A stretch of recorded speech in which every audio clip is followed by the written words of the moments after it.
The biggest compliment we could get on the first Iron Man film was, wow, I don't usually like movies like that, but I loved Iron Man. And what the people are really saying is, oh, it wasn't just explosions and special effects. I cared about the characters. Iron Man, that's kind of catchy. It's got a nice ring to it. It was a very fresh thing to do at the end of the first movie, to announce that he was Iron Man and to not do the secret identity thing. I am Iron Man.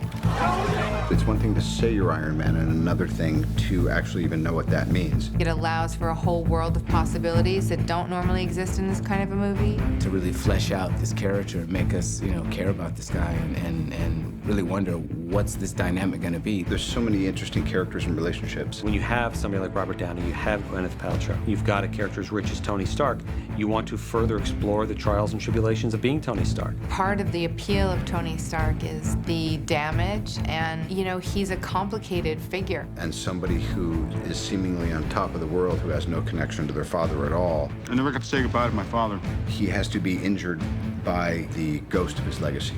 And I thought that was great. So this time we wanted to tell this part of a bigger story, It feels really fresh and exciting. Everyone has the common interest of creating the best movie possible. Kevin Feige, I've heard a million times say, I'm sitting in my seat, I want to see Iron Man do this. We found a tone with Iron Man 1 that was new and fresh and cool. And how do we keep that tone going? We were an underdog the first time we came around. All eyes were on us this time.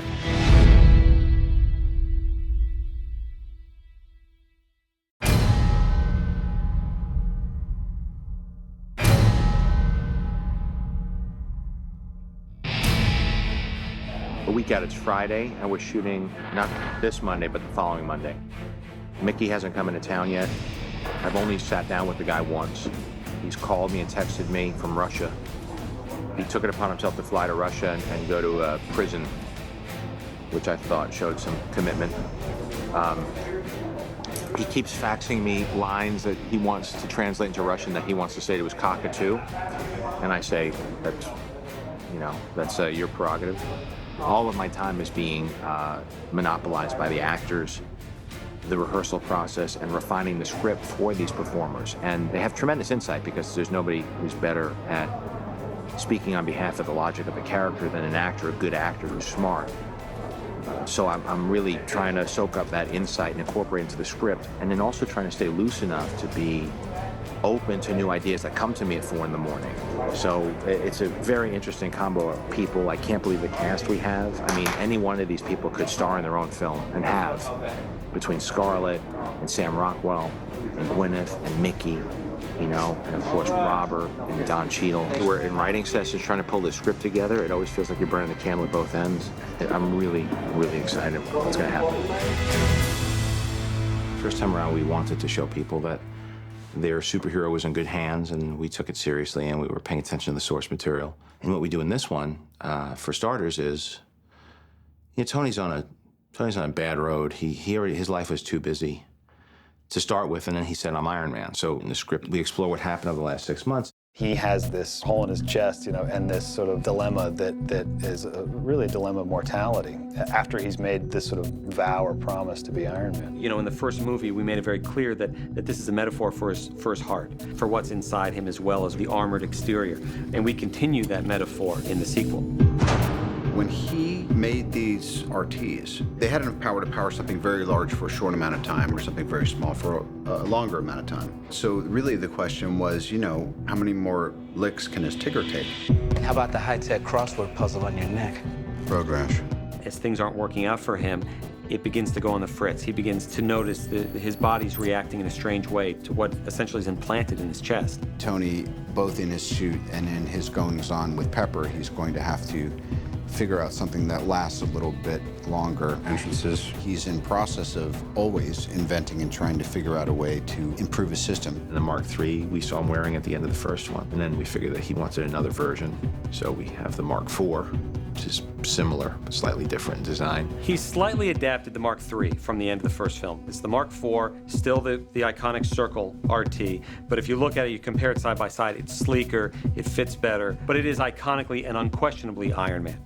It's hard to separate Tony from his tech. It's one. We're going to explore these emotional changes that he's undergoing, this connection to his father, to his past, his relationship with Pepper, and of course, overcoming this technical challenge and how they sort of merge into one. We just need to recharge our batteries and figure it all out. Not everybody runs on batteries, Tony. We started looking at the Crimson Dynamo backstory and kind of playing with some other characters. We really liked Whiplash, and Ryan Meinerding, who is one of the most talented concept artists in the entire industry. We thought that Ryan Meinerding doing a Whiplash costume, built in a cave with a box of scraps, could be really cool. At the beginning of this process, when we started with Whiplash, he was actually going to be one of a whole cast of villains. So, based on sort of lesser villains in the Iron Man universe. So when I designed him, I didn't know that he was actually going to be the main villain. This is sort of where we started with Whiplash. He was sort of implanting himself with pins. At that point, I think his RT was actually going to be an internal thing. That was one concept, and then another concept was to sort of take it so it was a little bit more external. It looked a little bit higher tech. And all of the whip mechanisms were external. This was sort of like the final iteration of that beginning phase where it was really adding a lot of exoskeletal stuff to the suit. One keyframe can define a whole sequence. You know, I mean, then we start building storyboards and we start writing script pages, but if there's an idea for a moment that John can communicate to Ryan can put down on paper, it can just inspire everybody. We didn't want it to be so overwhelming that you couldn't see the person underneath it. And when Mickey ended up getting cast, it made a lot of sense to show as much of him as possible. Trying to find a way to add some sort of realism to the character. And I think that's primarily what my job is. We had always sort of thought that he was going to be this sort of badass Russian prisoner. That's the archetype, if you will, that I went for in the first drawings. When we found out that it was going to be Mickey, it was definitely, it added a lot to the design, and I ended up doing a sketch of him as that character. And I think it added a whole new, like, really, gritty, dark dimension to it. That's great. The keyframes are important, too, because I'm going to have Mickey in here today, and this is going to mean a lot more than the pages. This is going to be a good, as an actor, I get that. Fortunately, I have a really good team of people, and we've divided the work well, and I feel like I've delegated properly, and I have a lot of good people working on the visual effects side of things, and we're really a step ahead as far as motion capture and doing previs based on performance by stunt people, and Maddie's in the volume operating the camera. So our previs isn't just coming out of a previs department of animators and basically, techs that are doing the job of the editor, the stunt coordinator, and the cinematographer. We're actually engaging all those people in that process. So my hope is that we're actually a leg up on that work. And I'm learning a lot from the animation model that as it informs the animated elements of this film. And my job has been to keep that consistent with what we're doing in the script and with the actors. With this much action and this much visual effects, storyboards pale in comparison to what previs can do. Ultimately, that was just a template. It was sort of an example of a vibe for the camera that everybody can sort of understand. And then subsequently, you have first unit shooting what we have to shoot. We have second unit shooting what they have to shoot. You have the effects people knowing exactly how much we're going to see. It's a better method of communication, really, for all the people that have to be involved.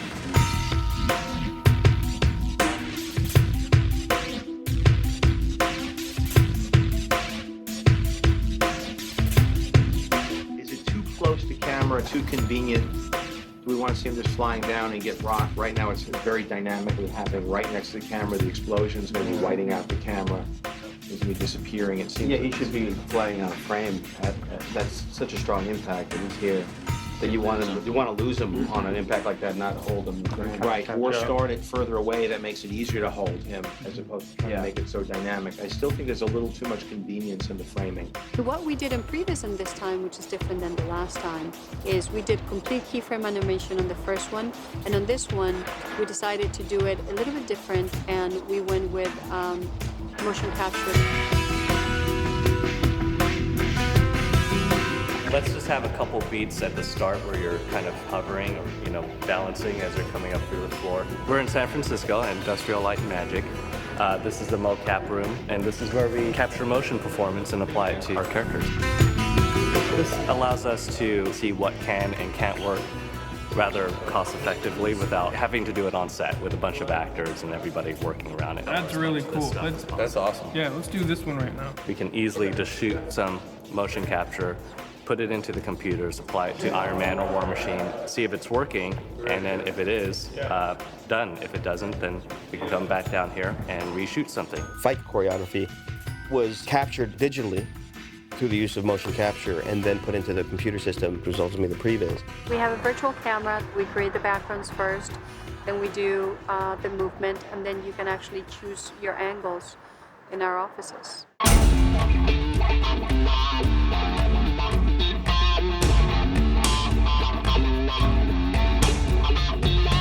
You know, we lose sight of Iron Man, and what we could do is here, we could have this guy fly away. Yep. Right now he flies back, I think. Yeah, see, I'd hide him, and then boom.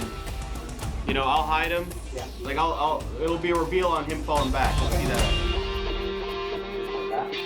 Boom, got him. Yeah. We were putting the camera, a handheld camera, to the action in the Japanese garden. All the stuff that you've seen here is motion captured. Been put in this computer, this volume, and now we're in this room shooting it as if we were shooting the scene. That magic up there allows us to triangulate the camera based on the digital environment. Using a virtual camera, not unlike what they used for Avatar, it was much more effective than me sitting at a computer with a preview artist and saying, okay, well, let's change the lens to a 27. And then you're just sitting there and with keystrokes trying to move the sig. Well, it's much more effective if I can hold the camera, have the choreography being done digitally in front of me, look at this tablet that's ultimately my camera, react to the movements, and then all of a sudden be inspired by one move that takes the camera to another place. This technology allowed me to get a lot of shots done in a short amount of time. Action.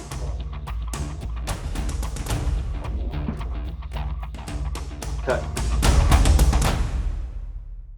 About a week ago, I was starting to freak out.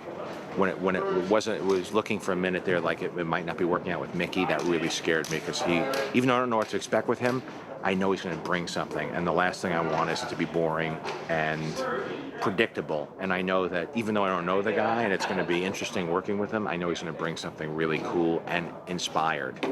And I'd rather manage that than try to inspire somebody who's coming in just to please. Mickey he's just a sweet and smart actor. John felt this strong connection to the idea of Mickey being brought into the loop. I think it's really good because everybody's in sync together. You know, Robert is going to bring his thing to the table, and, you know, I bring whatever I'm feeling that day. I think probably the most intense, legitimate, real process-driven days were the days where John and Mickey were working very closely on kind of building up his backstory. This is what you've been working on your own in Russia. And the big thing, which is just a circle right now, is the piece of tech that fits in here that actually Russell Bobbitt, the prop guy, I think he's working bringing on. the real one. Oh, is he? And we're going to install it so you can see it lit. Ryan had designed, he gave us the designs for Whiplash, you know, approved by John. We wanted to kind of give it a much rawer, grittier feel to it. Bruce Mitchell, who's doing some fabrication work, he just took that and he just ran with leather, does great leather work. We will have little parts that will be moving on the back that are radio controlled, and with a little spine piece that moves. So we may have about 4 or 5 servos, you know, on the back side of the suit. This is the original mock-up for Whiplash that we put together. It's all kind of out of foam parts, but we did this so we could just get the initial feel of how he's going to move. You can see here we have spandex or flexible parts through here. It's just an idea to conceptually get a working suit down before we moved into the leather. These things back here will be this color. Yeah, well, something like that. Yeah. I mean, this is what the Iron Man suit was made of. Just Lawrence, when Bruce gets here, this is brilliant. Should I whip this thing on? Yes, you'll try it on? Yeah, absolutely. I'm sitting here now before we've even filmed a day of him in this suit. And I think you have to include the actors because they're the guys that bring the stuff to life. Because the more interactive and the more they feel that they belong to that thing, the better. I didn't really want to be in a whole full suit, you know, that was part of the appeal to me, that it was just, you know, it was skin and leather and whatever these things are made out of. They built a great suit that weighs 38 pounds, not including the arms. So what I did is I worked with my trainer for about 7 weeks with a 40-pound vest on a treadmill for like 40 minutes. So I wouldn't get exhausted every time I put the suit on, because the first time I put the suit on, I said, man, you know, this ain't gonna cut it. Yeah. Oh yeah. I mean, that's crazy. Insane. That's why I here check the mirror. Wow. How mad would they be if I Twitter this? That was the first time that John had seen what we were building, the first time we met Mickey, the first time Mickey had the thing on. So it's like you're jumping right into the frying pan. A lot of times the problem with these things is it starts to, once you layer it on, it starts to engulf the body. Plus, you don't want this stuff rubbing your tattoos off too if it transfers. Yeah. Well, they did a lot of prepping on this movie, and I think they were really good in their preparation and their research, and it makes your job easier, because if you ask a question, they can answer your question and give you an adjustment. It just all flows easier when the director has done his homework. Maybe a little bit lower on the thing. Yeah, it feels like it wants to be. It feels like it's going up a little. Yeah. Angle forward and be about right there. Obviously, when you throw Mickey Rourke's name around, you kind of, the designers, the whole team sort of senses something a little bit different. It brings in a unique approach. But we're still early on that one, and I think it's going to be fantastic, but I think that we've got a long ways to go. This time around, we get to unveil the gun-riddled version of Iron Man that is War Machine. The War Machine, the design is awesome. It is absolutely fantastic. We developed a style for the suits in the first film. We wanted to continue that.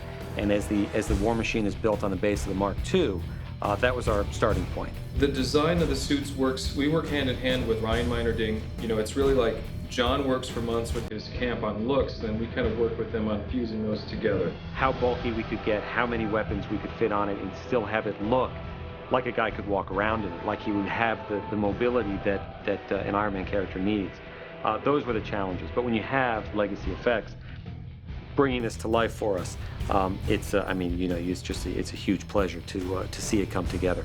The thing about a studio like ours, whether it's Stan Winston's studio then or Legacy Effects now, it's a core group of absolute comic book, I hate to use the word, let's call them fans.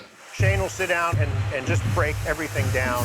Once they have approved drawings and designs of what they want, then we build a 3D model in the computer. Once they approve the 3D model, then we will grow a maquette so they can see it in full form. Because sometimes, when you see it in the computer, it's, it just isn't quite there until you can see it in that true 3 dimension, standing in front of you. The main difference, I think, and hopefully, the fans aren't upset about this one, is we don't have the exposed missile pod at all times. That was one of the things that the Marvel guys definitely wanted to try and work in. But the fact of having like 2 big things on either side of a head makes, shooting him a little bit difficult. This is going to be a problem, or just something that we have to work out, is the fact that these large bullet case missile cases are right there. You a little bit more room, but you're gonna probably pitch your body a little bit. Yeah. The only solution is to take this plane and kind of jockey it out a little bit. We found ways of trying to actually work. This isn't the final design for this, but the missile pod actually, there's a missile pod in each one of these shoulder straps. What we're doing behind me here is putting together the Mark II autopsy scene for Edwards Air Force Base. It shoots in about a week and a half or 2 weeks.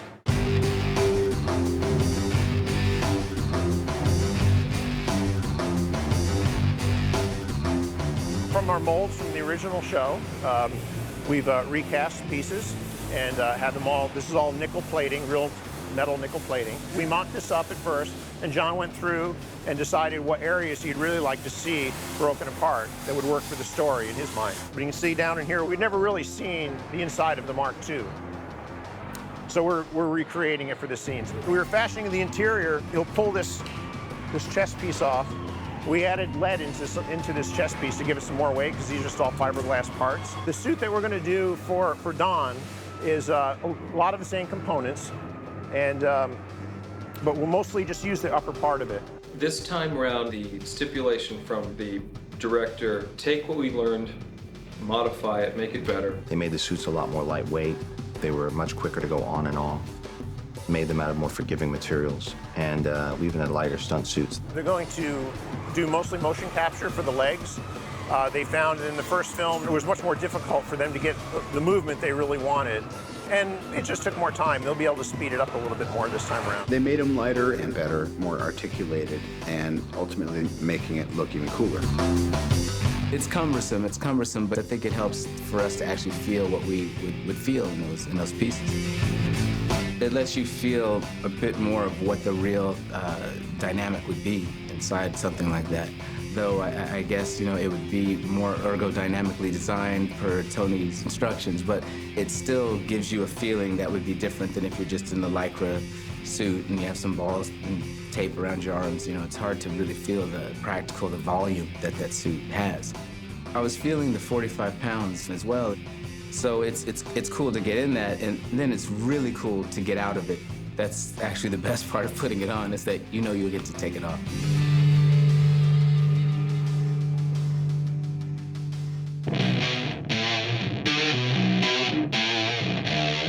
We're doing our camera test now for costumes and makeup. I'm looking at Scarlett for the first time with her new hairdo. I mean, when you think about what it would normally look like, I'd probably be wearing like some horrible like policewoman bun. So the fact is, like, we might as well make it look as good as we want, because it's a comic it doesn't book, make any difference. You know what I mean? Yeah. It's a comic book, and plus when you're doing all the flips and things with the hair going, it's probably gonna be great. Then you could have those great moments where you sort of whip your hair, exactly. You whip your hair back.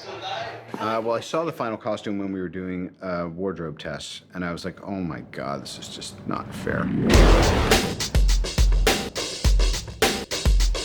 And Mary Joffrey is costuming her. Once it became Scarlett, it became clear that, because I've also worked with Scarlett twice before, it's starting to get a plungier neckline, but it goes plungier later, so it's like a step in between. I get it. Good.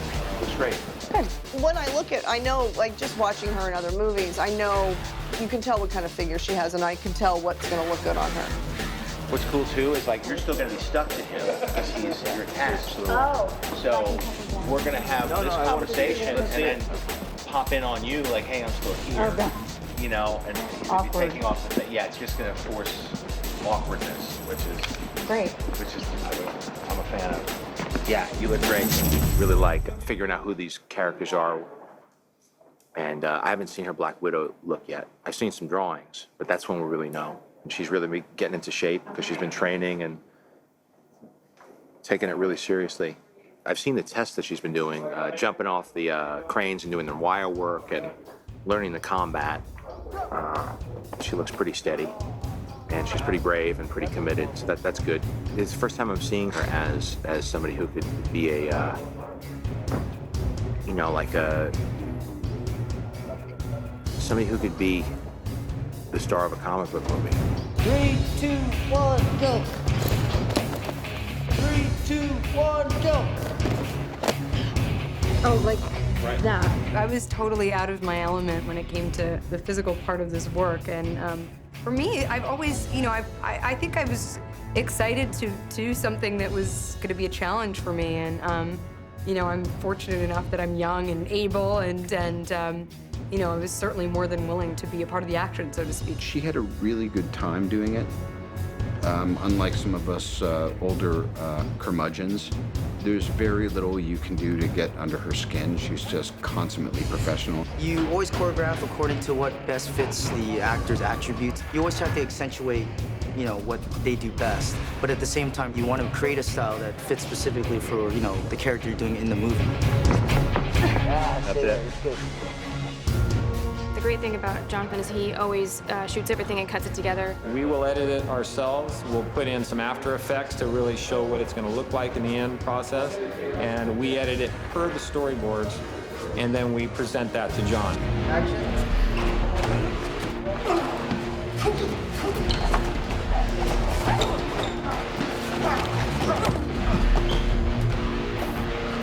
Better.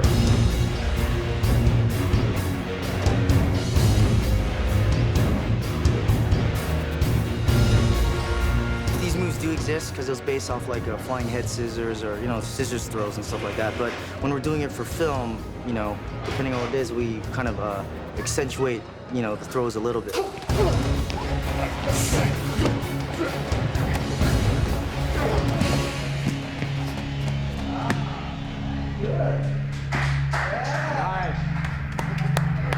When you see those action movies and, you know, it's like the back of somebody's head and then all of a sudden they give that one pose at the end and you're like, that was not, that was the lamest thing. You know, you want to see the actor risking their life, you know. 2, 1, go.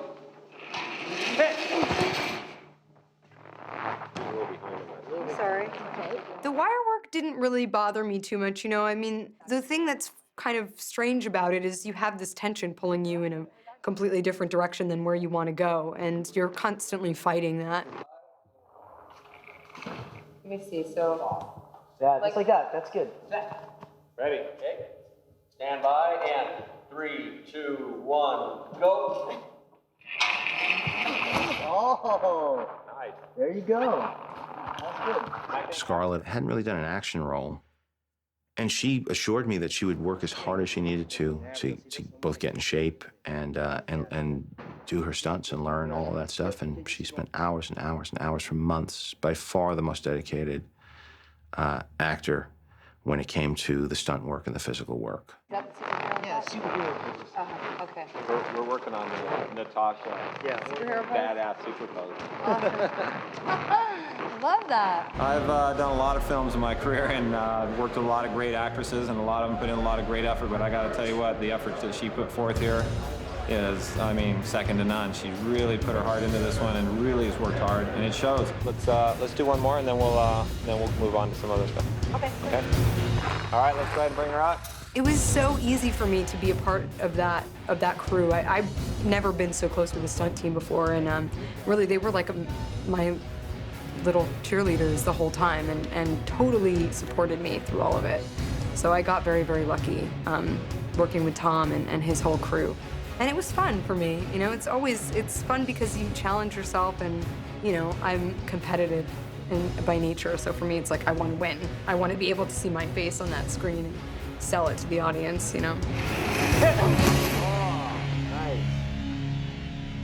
We've been just working on the script, working on the sets, trying to figure out the logic of it, trying to figure out the action beats, and just every day, you know, shoveling away, getting the cast attached. You're so focused on every day-to-day challenge that you're not really thinking of the overall, and then it hits you that you're going to be shooting this stuff. And you just have to change modes to just jumping in. You just have to jump off the diving board because it's happening. And not only that, but you have to do it with conviction because you have a lot of people looking to you to show them what to do. I'm just trying to learn from everything I did last time and how to improve the process and the workflow.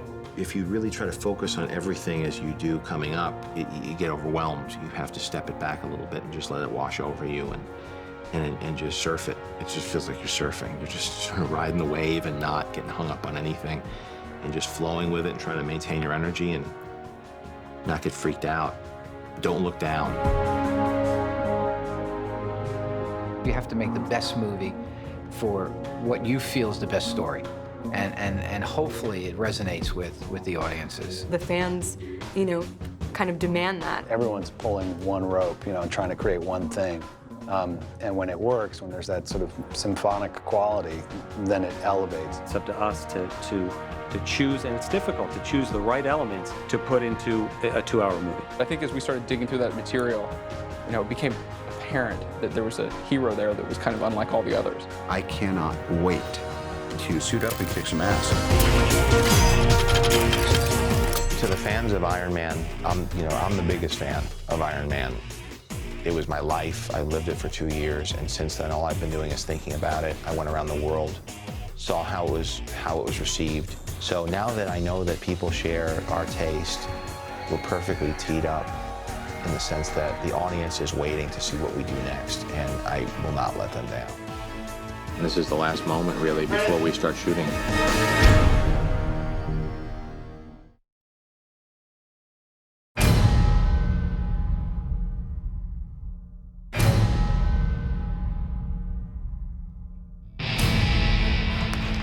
We're here because we had an idea for a second-tier superhero. Marvel believed in John and I. It turned out pretty good, and so we get to do it again, and we're incredibly excited and very humbled that we get this opportunity. Favreau will be reprising his role as Happy Hogan and director.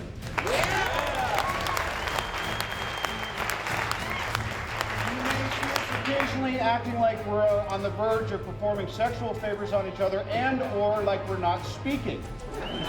Do not be alarmed by either of these. It's just this symbiosis of working together. We have new crew, we have new people, we have new energy, we have new story. Yes, we're going to look more beneath the mask. We're hoping, because we know a lot of people are going to see this film, whether we up or not, that we can imbue it with a sense of the kind of humanity and naturalism and love of the game that we had last time. So now we will commence shooting Iron Man 2. There we go. No turning back now. Roll sound. Rolling. Lively. Sounds good. Hey, camera mark. See, Mark. Set, and background action, and action.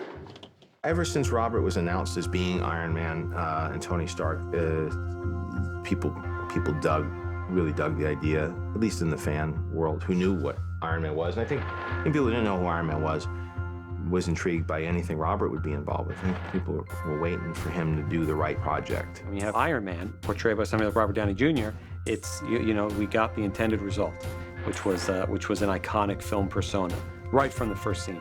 And then the other cast fell into place very easily because people seem to like the idea of working with him and I together. John and I are kind of insane. We're really idiosyncratic, and we gave each other the freedom to say, you know, I'm really upset with you about what's happening here. Or John would be like, baby, what's wrong? Why are you angry all the time? Or whatever, you know.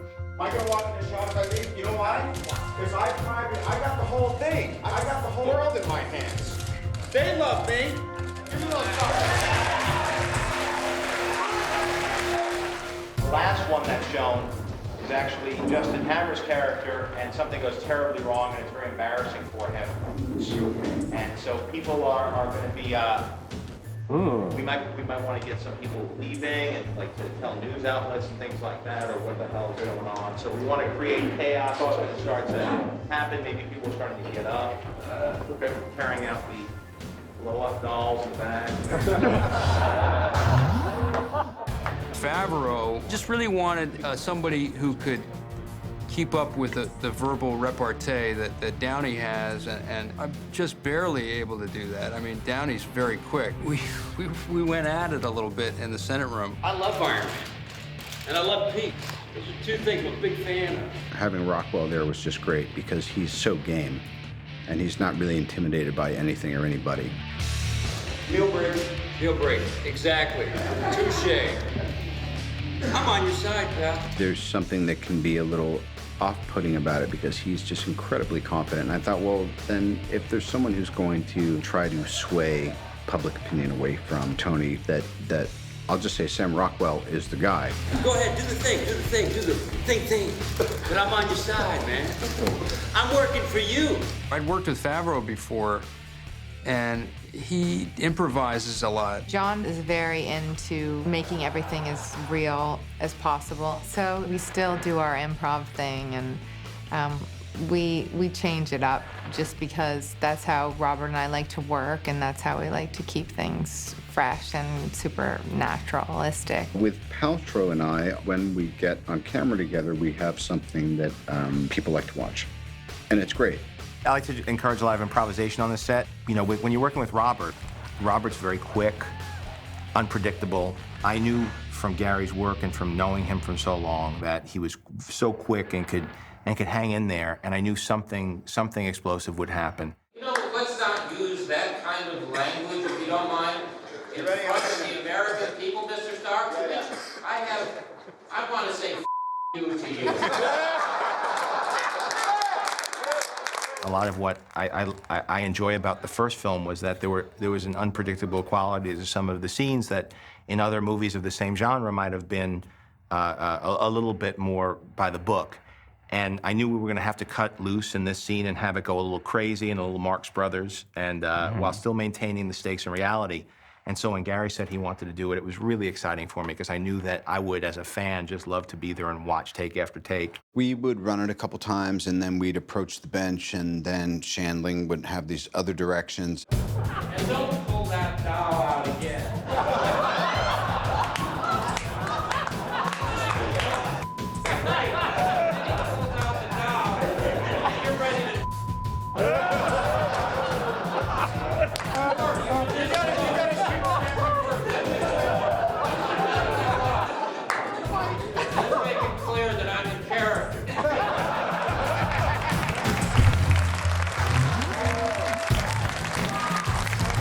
Day two, we're wrapping up day two. We just finished the Senate hearing, which was our first scene. We shot it over 2 days. We had Robert Downey Jr.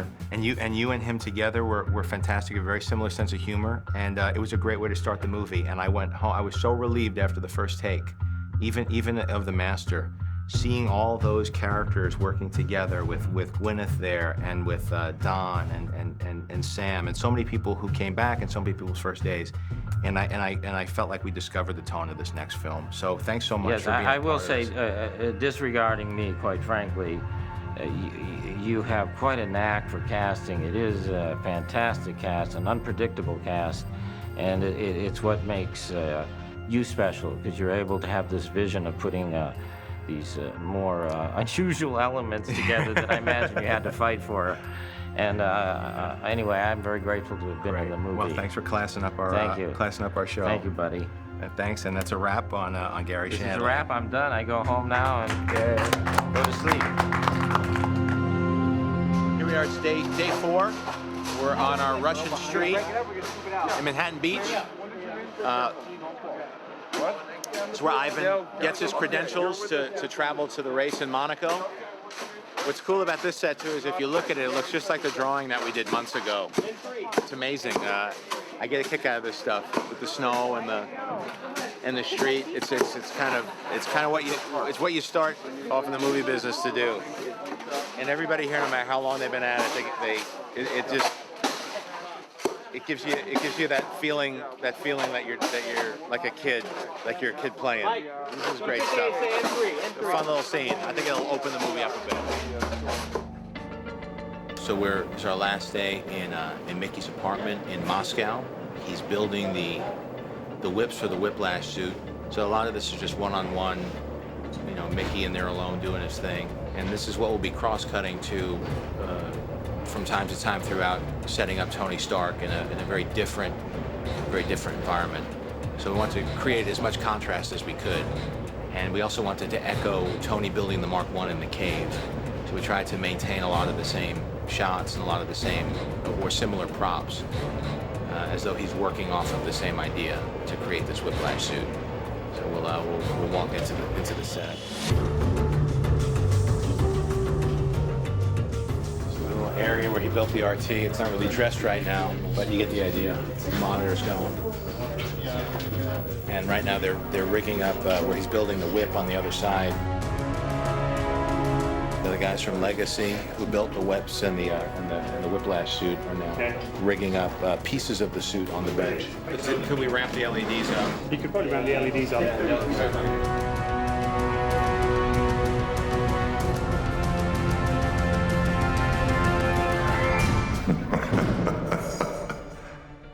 We're lucky enough to be at Edwards Air Force Base, California, and today's gracious hosts are the 445th Aircraft Maintenance Unit.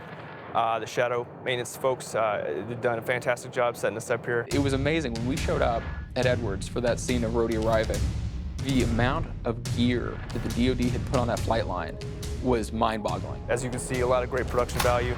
Some of the finest air power we have in the arsenal. B-2 bombers, C-17s, and F-22s, and F-35s. I mean, you could literally pause the screen and tally it up, and it would probably come out to $1.5 billion.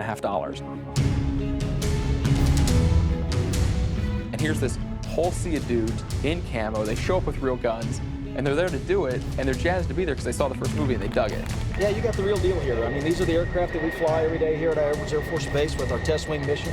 We got a real engine pulled out of an F-16 right here behind us back here.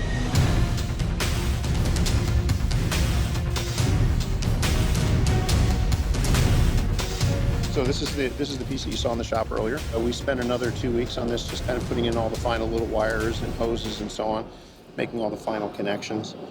This design of this boot is actually a leftover from the first movie. And so we utilized the same design so that there's a continuity.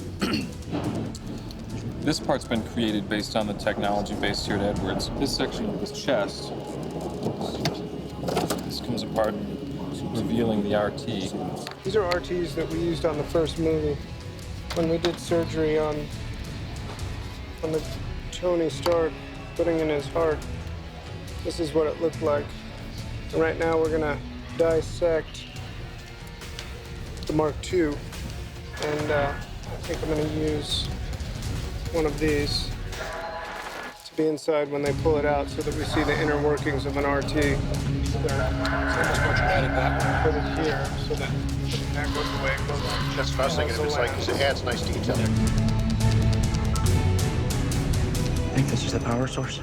Major, this is not a scientific exercise. Let's just focus on arming it, all right? We're out at Edwards Air Force Base, one of my favorite scenes in the film. This was one of the scenes we wanted to do, and then we carded these weapons, and I switched up the weapons, and, you know, Justin wrote out descriptions for each of them, I think, the night before. It was an unfair trick on Sam because he basically just, there's no way that he could just pound those lines into his head in the short amount of time that we had to give him to him. If you've just written something, the only way to get it done is have someone send it down a wire to you. I got new dialogue thrown at me, quite a bit of it, and stuff that was very technical. I was talking about guns, and so I had to use a device that's an earwig and it's put in your ear and your prompted lines as you're doing the take. At first, I had the guns guy prompting me the technical stuff, and I realized that I needed like an actor. So it was more about timing. Flashbangs. Because Theroux is the writer, Justin Theroux is also an actor and a really talented one. And also, we have a rapport. I've known him for years. It was kind of fun because they really got playful. So as I was giving direction, he was reacting to Rhodey, who wasn't saying much. It was really him interacting with Justin, and then me feeding Justin things, and Justin feeding him things, and him coming up with stuff, and then Rockwell accentuating that. This is the torso taker, powder maker, 223 caliber. My boy's in uniform called Uncle Gazpacho and Puff the Magic Dragon. It's an FNF. I'm gonna take you ballroom dancing. Put your tap shoes on. Blow through it. Don't wait on it. All right. This is an FN 2000. Bullpup design, 22.3 caliber, M16 caliber. Theroux is the real student of the game. So by the time you're talking about Iron Man, he's basically looking at the history of tech in the collective unconscious. He's just that kind of guy. You can't just all of a sudden have, you know, a gun and this and the missiles and the, you know, you have to really pay attention and give that its due. I had a list of the weapons, and I was off camera, and I had a microphone, and I was feeding him what the weapons were as he was picking them up. We got into a rhythm. Once we got into the rhythm, it was great, but man, it took a while. Because there was so much technical information, and they were real guns, so you had to kind of get it right. You didn't want to seem like an idiot. And so we just kept shooting different sizes and featuring the guns and laying them on the table. I like the Puff the Magic, I'll tell him. Puff the Magic Dragon. It was just such a fun way to set up what this War Machine suit would be. The three of us in combination cooked up a pretty fun scene, you know? It was like the three heads were able to put our heads together, literally, before each take. It came out to be this perfect storm of writing, acting, props, shooting, everything, directing, you know, so it just crystallized. You want some tanks? I got tanks. I got an Apache longbow.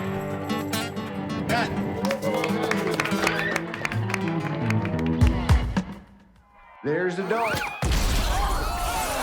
This is ridiculous. I just stuck my neck out for this guy. Tony crosses some major lines at the party. Get out. Rhodey puts on the Mark II. He doesn't put on the suit because he wants to. He puts on the suit because he's been left without option. Then, how does Tony react to that? Tony says, let's see what you got.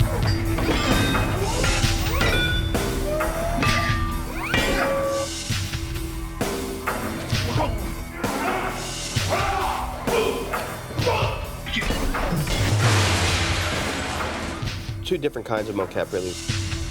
And one is the fight choreography and the stunt choreography, actually having sensors that were recording physical body information into the computer. Two is they use a version of a motion capture suit that isn't hooked up with sensors but tracking marks.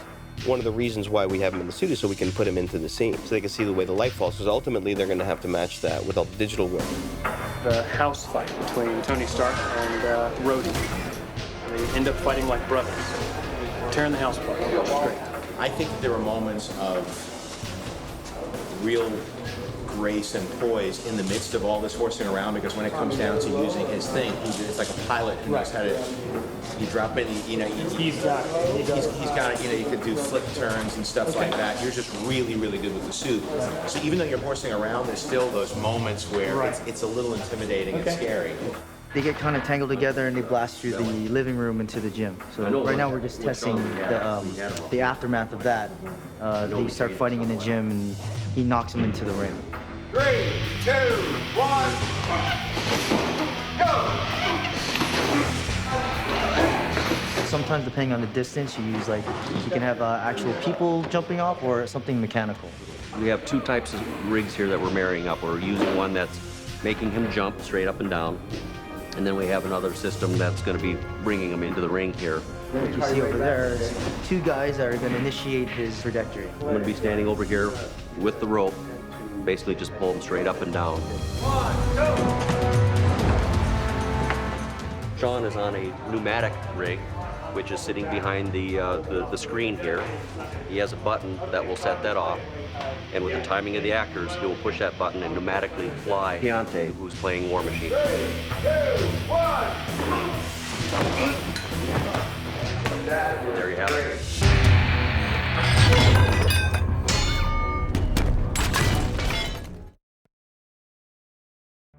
This is Russell Bobbitt. He's our prop master, and we're designing a new shape for the RT light for when he changes it out for the triangle. In the suit, it's going to be a triangle, but we are trying to preserve some of the personality of the old silhouette that comes through the shirt from the light. So we're trying to incorporate the triangle, but we're confined by the shape of the hole in Tony's chest. And also, when you just put a triangle, it feels kind of Superman-ish, which we want to keep it our own. If you squint your eyes, depending on your personality, you can find anything in there. I think it looks like a Jewish star. I think if you swap those two things, it looks like a Jewish star, and it seems like we're sending some weird religious propaganda message, which we're not. No, we're not. We're not. Nothing against Jewish stars. It looks good on a necklace. I don't think it necessarily looks good in Iron Man's chest. Oh, this is gonna work. You get so lost in the tech talk, and ultimately all of it is movie comic book logic, that to have something graphic going from a circle to a triangle, people will get that there is a new advance in that tech. And so keeping it graphically simple is cool. Plus it helps us build towards our hall of armor of many different designs, which is part of the mythology of Iron Man. Here we are. Final fitting. Doesn't she look great? What do you think? Questions, comments, concerns? She weighed 170 pounds when I hired her. Look what she got in the shape. She's been training 3 hours a day, at least, just on the stunts. Oh yeah, no, don't forget the 2 hours I spend lifting my own body weight. There's that too. She lifts her own body weight. She looks fantastic. I've eaten so much tuna sashimi since we started that I'm gonna sue for mercury poisoning. We're trying to decide between this and this. Put it on film. And we're gonna be the fighting duo soon. That's right. Me and you. You better bring it.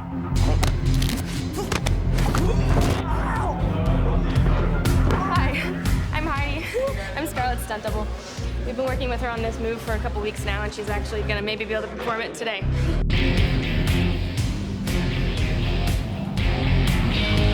It's kind of a cartwheel, a one-armed cartwheel with a leg lock around the guy's neck, and then you yank him down to the ground. He does a front flip to his back.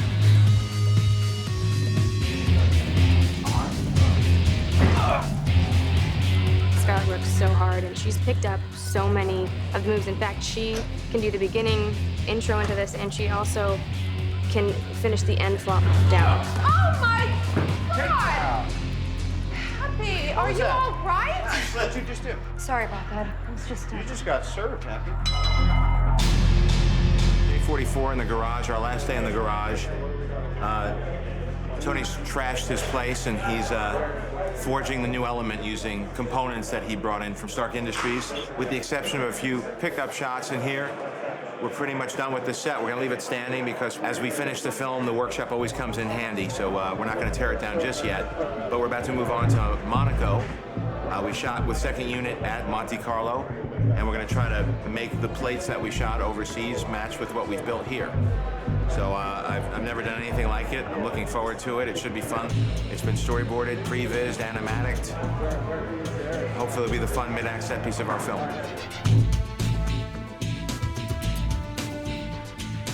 It's important to us to showcase that Tony Stark, that Iron Man, is a global hero. He's a jet setter, so the idea of shooting in Monaco and the idea of actually shooting in Monaco during the historic Grand Prix was very exciting. And action! Et que quand on fasse le plan avec la Silverado, je laisserai bloquer. Monaco, to me, encapsulates all of Tony's worldly endeavors and also a passion of his, which is racing. The historic race of Monaco has the best of the Formula One cars. The cars all have about 500 horsepower, driven by the owner-drivers who are Tony Stark type of characters with a fairly high level of wealth. Hi, I am Happy Hogan. I'm happy to be in Monaco. Hello, I am Pepper Potts. Here we are in Monaco.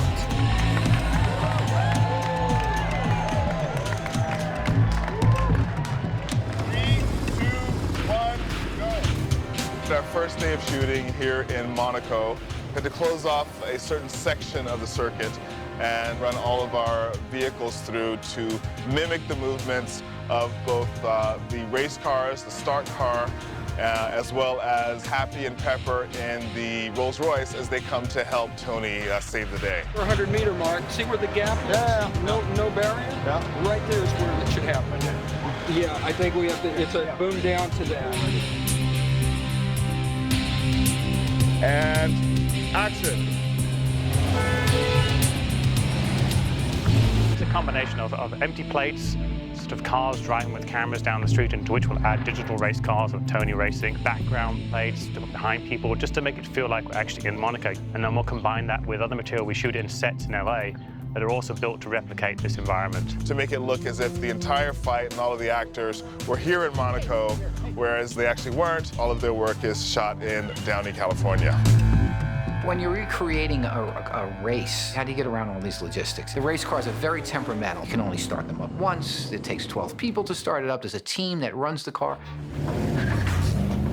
So we built a section of the track that we could use as a foreground, where we could actually flip cars and have explosions and have people in the stands and direct, because that wouldn't have really been possible.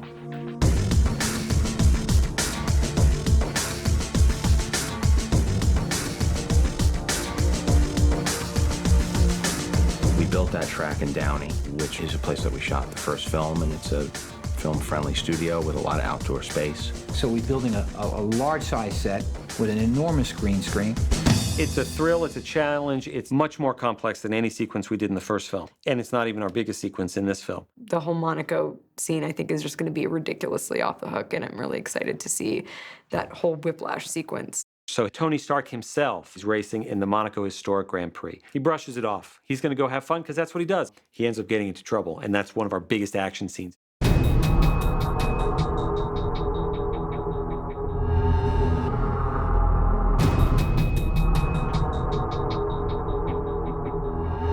We premiere Whiplash in the first version of his suit. He gets Tony while he's vulnerable on the track. I just thought it was interesting. Somebody who's willing to attack you in one of the most, it's like at the Super Bowl. You know what I mean? It's like the European Super Bowl. The idea of in Monaco, during a race, guys cutting the cars in half, a suitcase suit pops on, that's the fight. You would step from your right lead back, pull, there. Timing and timing. Get that guy. We did whip training. We used bull whips, and then we got to where we could do certain things with the bull whips, you know, which is hard with two hands to coordinate it.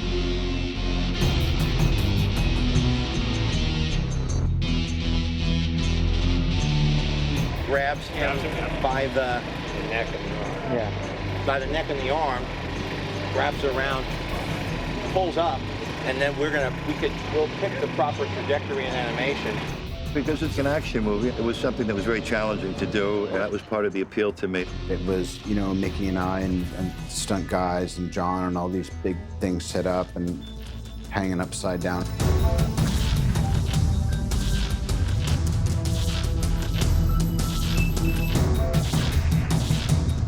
So I'll come up around here. Yeah. Then I'll do that. You're not in the scene! Back it up, John! Back it up! You're on my balls, man! You're killing me! Yeah, back it up! I got the wrong pages! I got the wrong pages! I don't have the whips! I don't have anything! Back it up! Back it up! With the cars blowing up and flipping in the air, it would be so easy to say, let's just do that as a digital car. What we did is Dan Sudik, who's our special effects person, came up with a way to catapult cars in the air, flip them, they blow up. It's always nice to mix the practical with the digital. So when we do the planning of the scenes, we always try to figure out what can be done practically to mix with the digital so that it has a better look to the film. We actually built 17 race cars. Some with smoke that gets ejected onto the tires at certain points down the track, so it looks like the tires are locked up. So that's what some of these tubes are. These are our cannons. They'll shoot a 6-inch pole out onto the ground, launching the car into the air. We started months ago. We started probably in January, figuring out the shots, figuring out the track system, you know, doing the math on all the gags, doing some testing, photographing some testing, getting it approved by the director, and that led us to this point here. These cars are really being flipped in the air, tumbling down the track, a quarter-mile track, exploding, and the actors in the scene. It's on a ratchet, so we're going to pull it with a pneumatic device based on the position of the other car in front of it. It's one of those things where we know the acceleration and we have to calculate the deceleration so that we don't launch the cameras off and ruin the film.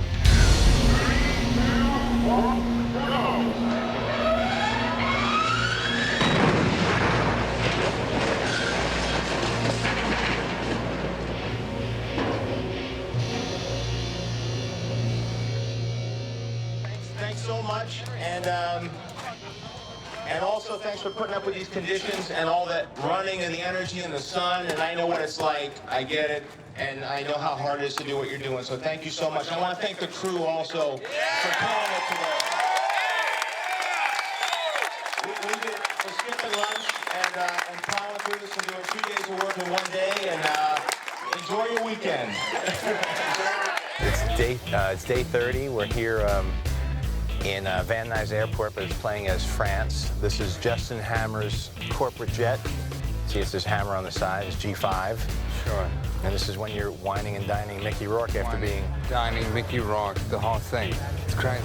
It was Sam's choice that you're eating something sweet in every scene. I noticed you had a sundae going here. Yeah, I guess sundae, a little lollipop. Are you looking at the camera or at him when you're talking? I'm looking at the camera. Okay. I'm always looking at the camera. We're more in the same. I'll do my Chris Walken voice. Okay. Hammer as Chris Walken. Okay. So, here we are. Iron Man. It's a humdinger. I like Jon Favreau. Like to swing all the time. Justin's got the white floor, Tony's got the black floor. He's got the dark suit, you got the light suit. I got the light suit. You have the Yank with his yin. The salt and the pepper. How many times we worked together now? We did Made together. We did Made, that's right. G-Force. G-Force. We're guinea pigs in G-Force together. And that's when we first started, we were thinking of you, and that's when I saw you. We started talking about this at the voiceover session for G-Force. That's right, we did. Making movies, very exciting. Lots of hurry up and waits. I like birds, sure, all the time. I like cockatoo. A lot of words today. A lot of words every day. We get guns, we got Senate rooms. You had a little time to prep this scene, though. That was good. We didn't change it on you too much. Yeah, a little time, a little memorization. It would be nice to give you a little more time with the words. But things change a lot around here. Yeah. Everything we shoot, it changes everything else. Everything's changing. But we're gonna try to keep your stuff pretty intact so that you could prepare and dig into it. I'm changing my sexual preference on this movie. Everything's changing. Nuts. Everything's up for grabs. I want to get crazy with the cockatoo. Mickey Rourke running around, he's got a bird. First day working with Mickey, what'd you think? Great, I love Mickey. He got a kick out of you. Yeah, he was awesome. Yeah. I liked him a lot, actually. He's like, who is this guy? He's good. I said, yeah, he's good. And that's it, 1 day here, in and out, pretty good. It's on. It's on. Cut. We're setting up here for the Black Widow hallway sequence. This is where she takes out 12 guards and John fights 1 guard. Scarlett and John come through the front door, and this is Hammer Industries. As they come through the front door, they meet up with a guard. John starts fighting. I get to fight a little bit, that is true. I did train, and I got to fight. It was fun.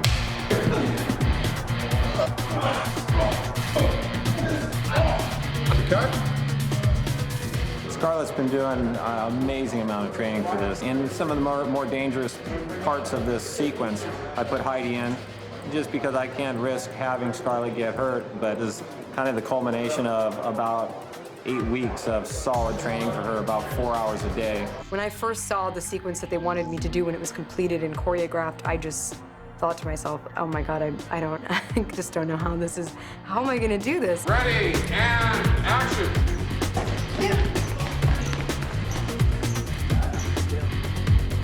This right here, what you're seeing, is the highlight in the film for her, where we're really showing all of Scarlett's talents. Tommy Harper combined a lot of different fighting styles, and she was game for learning it all. I wanted to know what it feels like to hurdle over giant bodyguards and do all kinds of flippy things and whatever, all of that stuff.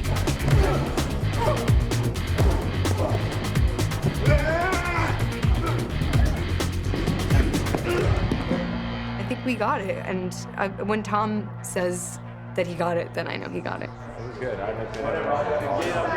You felt good with it? I didn't see anything. Are you sure? Yeah, I know, like, we're gonna still pick up like specials. Yeah, you're right.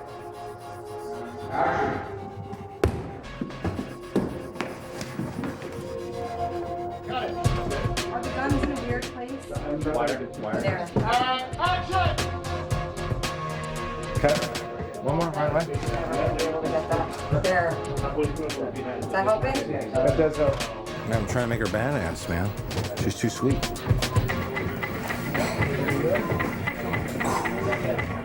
I know, I feel like it's so low, I'm practically shooting at the floor. They're wonky. Did that look like I was looking right at you? One more. He's gone. And drop the gun. It was a lot of work and very frustrating at times. Let's do one more and have to just sort of cruise out. Reshoots? What reshoots? Is that low enough? Sure. Too low? Great. Which I'm sure you see on the behind the scenes, me just being like, why? You know, and wanting to get it right.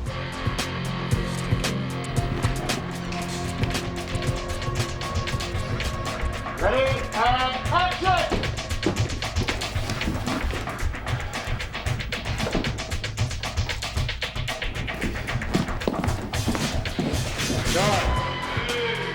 Very nice. I felt electricity in the room. I felt good. Sometimes it's one shot that makes you start thinking Marilyn Monroe with the subway. That's nice. That I like that grabbing that zoom and him having trouble holding him in the zoom. All that's fun. So let's look at it. Let's look at it from the beginning. Visual effects is one of those areas where it takes a lot of work to get it right. I let those guys off the leash, and the ideas just poured forth. They're just torrent of ideas coming at you with such enthusiasm, and they would say, dude, make sound effects, and then this happens, and I'm shooting, and this explodes up, and it was just great. And I would just be charmed by it. I mean, yes, we'll do it. And everybody would say, how are we gonna do that? I was like, then we'll figure it out. We're not gonna do all of it. From the first film, it's been very important to John and to us that we don't just make everything CG just to make it CG. As good as we are in the computer graphics world, you always look at a practical reference so that you can either match it or augmentate it. Dan Sudik threw real race cars around. We had real fire, real explosions. So all these decisions are being made. It's a process that takes you even through post. Everything is a rush. It doesn't matter how many months you give us, we're always sort of trying to beat the clock. A lot of ideas that would work great in a 2D animated environment As you go to 3D and previs, the ideas that seem right stick and the ones fall away that don't. And then you start to see that there's certain adjustments that have to be made, but the spark and the core and the inspired ideas, try to really nurture that and preserve that. And I will continue to as we go through post-production. We're up against it schedule-wise. We've given ourselves less time on this film than we did last time, and it's a much more ambitious project. And this was part of the fear that I had when we had started so late. Less than 2 years to do this, to come up with the story, set it up, prep it, film it, cut it, and do all the finishing touches. It's no excuse. We're gonna have to do a great film, but it does put everybody under a tremendous amount of stress. It was ambitious to begin with, and now we've got to knock it into overdrive. So there's gonna be a lot of people not sleeping. Hundreds of people not sleeping.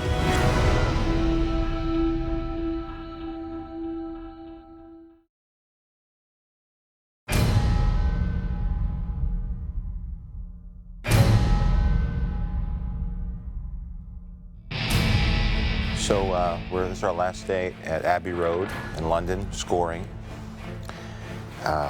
Because of the schedule, we're editing upstairs in this facility. Meanwhile, Rick Pearson, one of our editors, is at the ranch, at Skywalker Ranch, trying to help do pre-dubs on the sound. We're still making picture changes. A tiny fraction of the effects are in. A lot of elements have been decided, but there's still a lot of things up for grabs. It's crazy. And now we're really just playing beat the clock, because I think we understand what we have to do. It's just a matter of executing it with quality to live up to what people expect and hope this film will be. There's a lot of things that have to come together for this movie to work out. When post-production, a lot of it is people expressing what their instincts are to each other and debating that back and forth. And that's a dichotomy right there. You're explaining what you feel. I actually like this ending. Oh, you like this ending? Well, I like the thoughtfulness of this ending. I kind of do. When you push through something, you're sometimes eliminating the best idea because it hasn't occurred to you in the moment. Undoubtedly, when you are on the floor directing, you have so many things on your mind that it would be foolish to think that in that moment you have the proper insight into how the film should be cut. Let me see if I can get a few more frames. You need him to see it. That's the thing, is if you're seeing it. You tend to carry in expectations that you have from the scripting process, the development process, the shooting. What take you circled, you thought that was the magic take because it felt good on the set, but really it doesn't matter. What matters is what's in the can and what the overall story is. This cut's gonna be good. More often than not, I found in the past that you go through this whole journey and then you finally arrive at a conclusion and you look at it and it tends to be very similar to the first assembly because an editor looked at it with a more objective perspective. Put it back, that wide's good there. He's not reacting to anything. Just put him after, right before she walks up, put him after. But he gets too close to the first one. No, but that's not, you don't need it. It's good? Yeah. Very good. I tend to let the editors have room because the process is going to be so crazy later with so many people having voices that I want to give them a moment. What's nice in the editing room and for the director's cut is you could, I have the permission to really say, it doesn't feel good to me. Try this, let's just try this. And with non-linear editing, it's easy to try different things very quick. If we could recover from Uncle Sam into it, could we just take this cut and drop Uncle Sam into that middle slot and see what happens? Let's just see, maybe it'll work. You never know, that's how the magic happens. A lot of what happens creatively at every step of the game, but especially for an editor, I think, is you just indoctrinate yourself to everything. And it's not like you consciously make decisions. I think that things occur to you. You feel it. It's instinct. It's what you feel in your gut is right. I agree with you, but I'm wondering if you actually do it hammer first, then he just quickly goes Russia, Iran, and then we're out instead of making a big to-do. The expression is the last rewrite takes place in the editing room. And that's really the most important one. And it's the part of the process I like the most. Yeah, so that's great. Okay. That's it. Sometimes you could eliminate like a 3-minute scene that's just tearing the movie down and just making the whole act hammock. You get into these discussions where it's like, well, we got to cut the scene. Well, you can't cut it because how else are you going to find out that this happened? And then sometimes Jarvis could help supply that. Anton Vanko was a Soviet physicist who defected to the United States in 1963. The Jarvis dialogue was always a very useful tool to help solve plot problems. There was a very long, protracted sequence of us figuring out that he's dying and that the heart has to be, and then we had added late in the game the idea that he has to swap an ingot out into the thing. Do you like that, Maddie? The idea of coming out, grabbing things, walking around through the thing, calling out my soldier, putting it in. And things would change on the set and change in the editing room. It was great to have Jarvis express what we obliquely said, but people wouldn't understand, and certainly when he's putting his heart in at the beginning. You are running out of both time and options. Unfortunately, the device that's keeping you alive is also killing you. And then I went to Paul, because I'd worked with Paul on Wimbledon, and I love Paul. Paul's a very funny guy. Right now, it's reading as a screen that has the stock price of Stark going up, and so this would reflect that.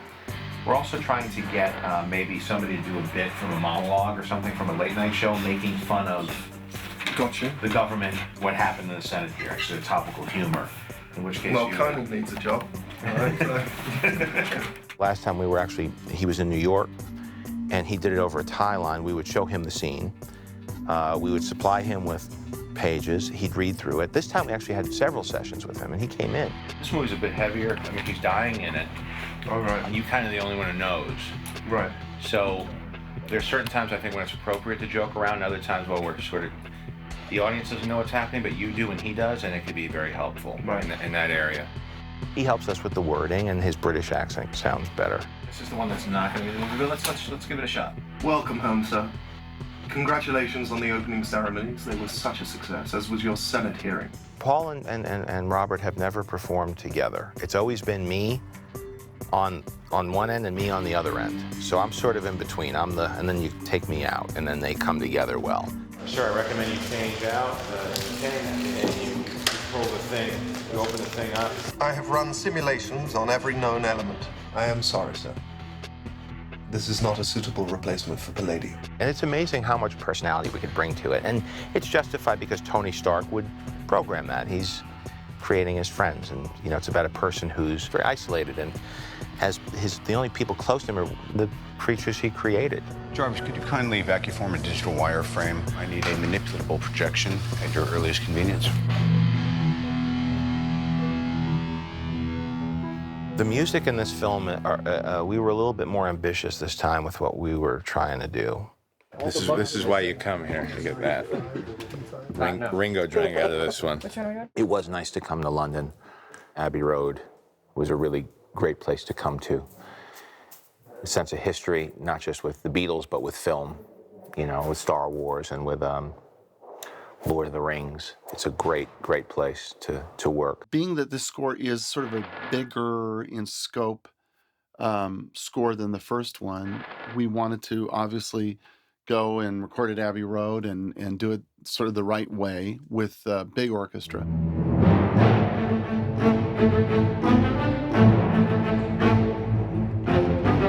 I think for John and the filmmakers, producers, it was fun for them because being in this beautiful, historic, big studio was wonderful. And then hearing the sound of the London Symphony Orchestra was just amazing.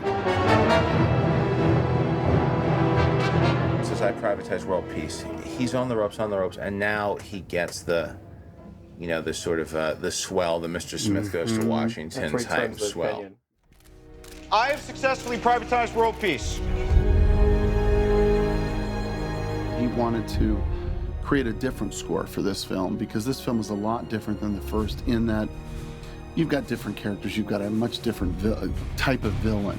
What we ended up with the Iron Man theme was this sort of a combo between, it was really difficult actually. We treaded on ground that was sort of familiar, I think, to what the fans are going to want to hear. We did a number of versions of his theme. For instance, you hear his theme on the track when he first puts on his suit.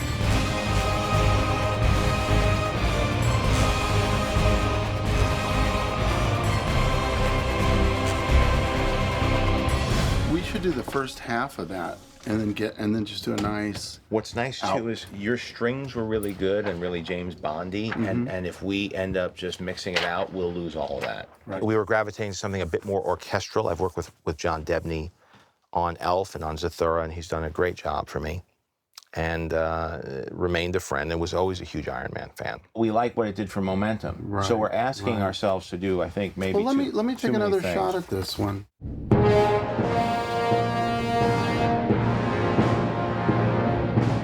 I believe it was Kevin had an idea to come up with this Howard Stark Expo song. Everything is achievable through technology. Better living, robust health, and for the first time in human history, the possibility of world peace. I thought it was a terrific idea, and so who better than to hire Dick Sherman? I mean, he did the score of the first movie I ever saw, Chitty Chitty Bang Bang. That was the first movie my dad took me to. And I remember it. I remember that. And it must have made an impression because I'm making movies. And Richard Sherman was up for doing a song. Dick Sherman, Small World, all these other Great Big Beautiful Tomorrow, you know, Mary Poppins, all these classic songs. And Dick came over early on, a few months ago, and we started working right here at the keyboard. He was playing the different versions of the theme of his song, and I just, you know, what can you say? You hear it and you just know immediately it's so perfect. Make way, tomorrow's coming today.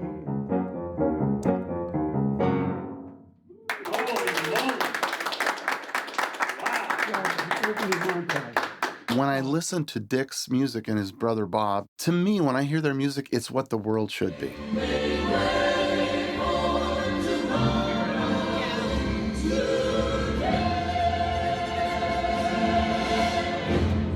Great. It's a great Right? It's a great One of the things John and I spoke about early was how much should be more contemporary guitar driven and how much should be a little more conventional orchestral driven. This is the amazing, illustrious Tom legend Morello. that is Tom Morello. Here I am. The first movie, Tom came in and played a bit on that. Tom's a friend.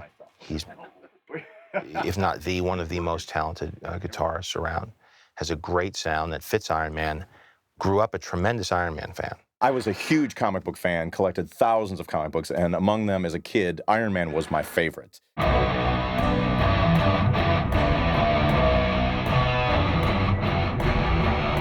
I think that, you know, my sensibility as someone who is not a classical composer, you know, John's got all that completely covered and is, you know, one of the best ever at handling that side of it. I think what they wanted from me was some raw guitar playing. It's going to be the experimental rock track.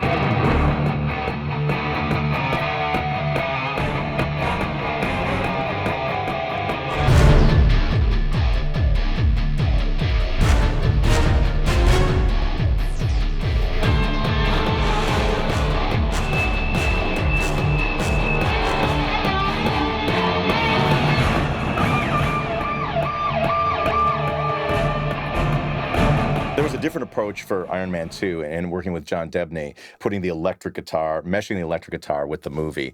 I wanted him to be a huge part of the process. I didn't want him to just come in and be a session guitar player. I wanted him to come in, listen to sort of what I was trying to create, come up with ideas. You know, we created together, kick it back and forth, and he loved the idea. He embraced it. So this is all safe keys.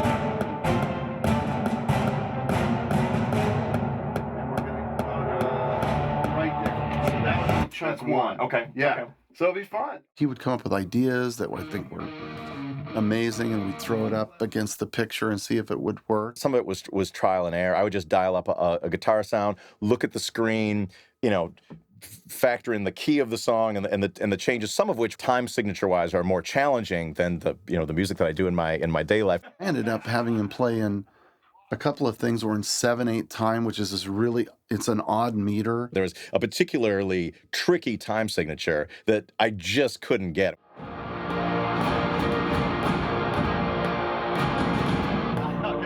More time. Till finally on the There's a Pro Tools screen where you can actually visually watch the sound as it goes by. Does this help at all if you can see absolutely. it? Oh, yeah. There's my piece of paper, baby. There it is. All right. So I had to do it literally by sight and just like watch the little marker as it went down the screen. And when it came to that little blue spike, okay, play there.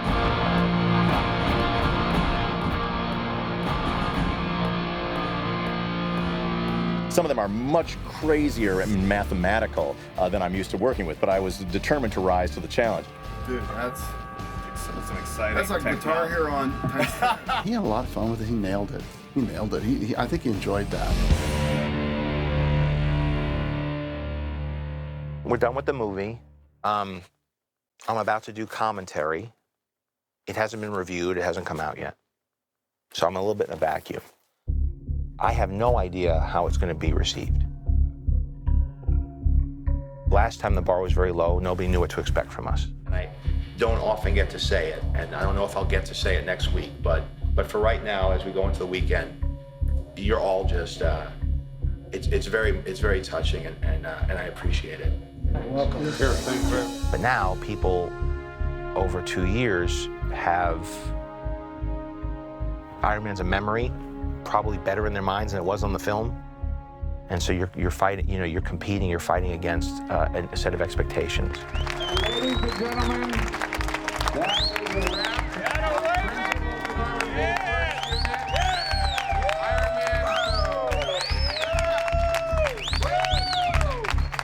There was a feeling in our first Iron Man of taking the subject matter seriously and not taking ourselves seriously.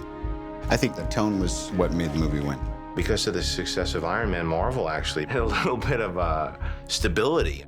Everything's changed a lot. I feel like, I landed at Plymouth Rock and got to pick out where the settlement went. It's very rewarding, but there's also a lot of stress. And there's always this need to top yourself. When we get into a sequel, that's where we really sort of take the gloves off and go, okay, now it worked. The audience knows us, the audience likes us, and here's what we want to present to them now. There was not a weak link here, and it's going to show on the screen, and I just want to thank you all with deep gratitude from the bottom of my heart. Thank you all very, very much. I think it should be the most emotionally impactful. It should be the coolest to watch. There's some things that I really am looking forward to. Obviously, the climax of the movie, the expo. I want to see how all of that works. There's so much that I won't know until I see it. By the time I get into the theater, I'm sure I'll be completely blown away by what John and his teams have put together. I'm really excited to see all the stunts and how that ends up after all of the post-production work. Every choice that we make is about how we're going to get the audience to respond. Are they going to cheer? Are they going to get chills at this moment? We worked our asses off just to get Iron Man 2 to a place where it could maybe be on the mantle next to the first one. Really all working on narrowing in on that character, on that tone that we felt worked as soon as we saw the first movie. So I know one of the really big things as we went into this movie was, let's keep that tone. And that tone is what makes an Iron Man movie. And I think we did that. What makes it fresh is this sort of perfect storm of creative talents that has come together. It's Marvel, it is Favreau, it's Downey, and the supporting cast. Working with Robert and Favreau and Gwyneth, it's been a real pleasurable experience. It was a great experience. I loved the first movie so much, and so as soon as I heard that there was a possible part in the second installment, I was all over it. I was desperate to be a part of it. People love Iron Man, and I love Iron because I'm a little bit prejudiced. We were going to really stay true to what fans enjoyed about the first one, but yet they want bigger and more. So that's always an interesting line to walk. In this film, it's bigger, better, badder. Absolutely. And yet there's so much stuff that we weren't able to fit in here, and now I realize it wasn't time. I hope this relationship gives us some place to even go further in the next one. It opens the door to the rest of the Marvel Universe that we're going to explore in our subsequent movies. We thought about what the big picture would be and what we were leading to. And when we were talking about the first one, I said, you can't do number 3. Number 3 has to be the Avengers. This is going forward in the Iron Man trilogy and possibly into Avengers. We had to hold something back. So as much as I'm happy and excited with what we were able to do this time, I cannot wait to take the leaps we will, should we be afforded another opportunity. We found a way to create, I think, a nice, fun tone and personality of the franchise that people seem to want more of. And It's been an adventure making a second one. Ron, are we at 10 minutes yet? No? All right, thank you. I have to yell cut. All right. Good night, everybody. Good night, everybody. I'm Donnie, and that's Marie. All right, buddy. Is that all? I think that's all we have to do.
On the day when we were actually shooting the scene in the lab, Marvel guys, Kevin said, listen, by the way, there's a new line in the scene, which is, you're going to tell them that you're going to New Mexico.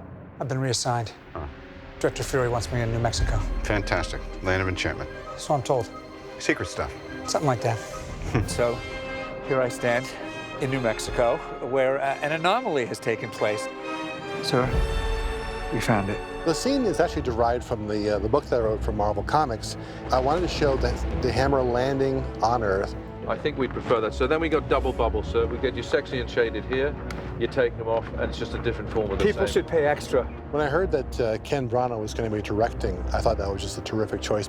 Working on a picture is an unalloyed delight. It's an epic adventure, and I wanted to direct a film on that scale. You look at the artwork that the Thor artists have done over the years. You see what is in the books today in the Joe Michael Straczynski series, and that's never been put on screen before. They've taken what I created in the comic and given life to it. There's no higher compliment. It's one thing to sit in your room and type, interior crater, there's a hammer lying there, some guys try and pick it up. And something else entirely to walk out and see a large crew actually filming that. We're all hardcore fans. We all want to see the movies and characters we've always fallen in love with, come to life. So that's the real blessing of being involved in a Marvel project. Everybody loves it. What we're designing now, what we're building with Thor, I think is going to be some of the most spectacular stuff put on screen.